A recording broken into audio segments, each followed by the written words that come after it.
1990s, Nokia was one of the most popular companies in the world.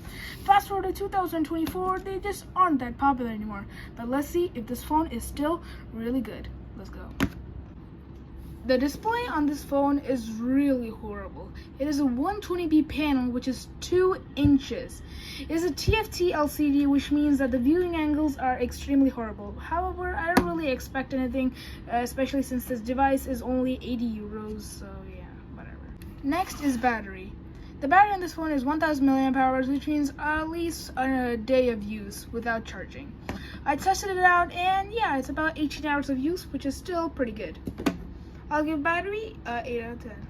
As sad as this is to say, this phone does not have a camera, which means it's basically 0 megapixels. So camera gets a 0 out of 10. Next is storage. The phone comes with 4 gigabytes of storage, which can be expanded all the way up to 32 gigabytes using a micro SD card. So yeah, I'll give storage a 6 out of 10.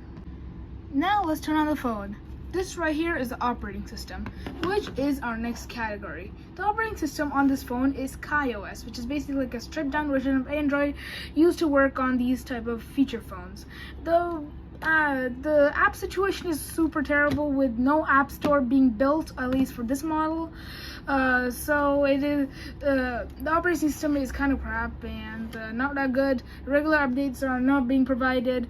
You can't even connect to the Wi-Fi, so it's kind of just like an old feature phone with no new features. So yeah, operating system gets 3 out of 10.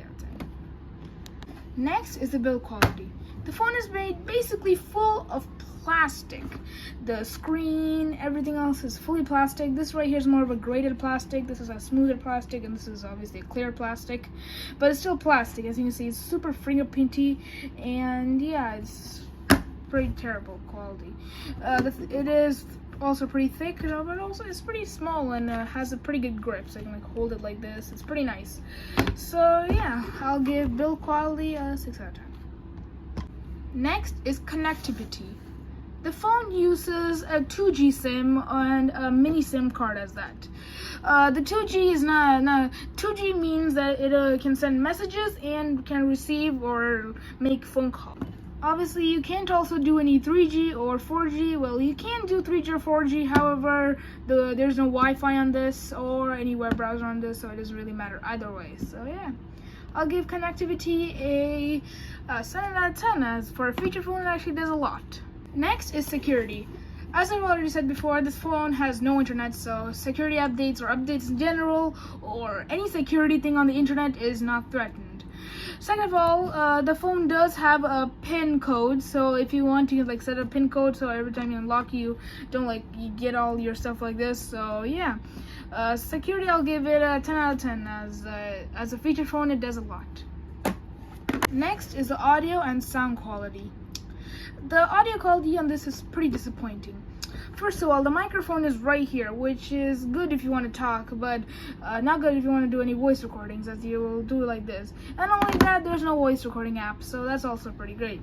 The speaker, there's no like big speakers, just this little one earpiece speaker. There's actually no like loudspeaker or anything, just this little earpiece that you have to do with. I guess it makes sense, as there is no real place you can watch like Netflix or YouTube on this, as you're kind of stuck with just calls and nothing else. Next is the price. The price of this phone is 80 euros, which is pretty reasonable. While other older phones have been going for cheaper, it is still good to get the latest and greatest, as the build quality is definitely the best, and yeah, the operating system is definitely better than these old ones right here, and also the build quality is definitely better. Look at that. So yeah, for price 80 euros, I'll give it a 7 out of 10, as it's not terrible pricing, but it's also not that good pricing either. Next is Nokia's customer support.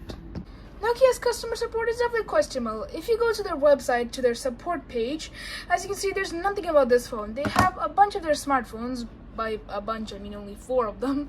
But if you have a previous generation phone, you still won't come up here. As you can see, it only comes with the latest 4 phones. So you better make sure you download the support page, as if you don't, you might lose the support contents for your own phone. Other than that, for feature phones, they're nothing. If you call their number, you might get some help, but you need the IMEI of the phone, and if the phone's not working, good luck, because you're basically done for then.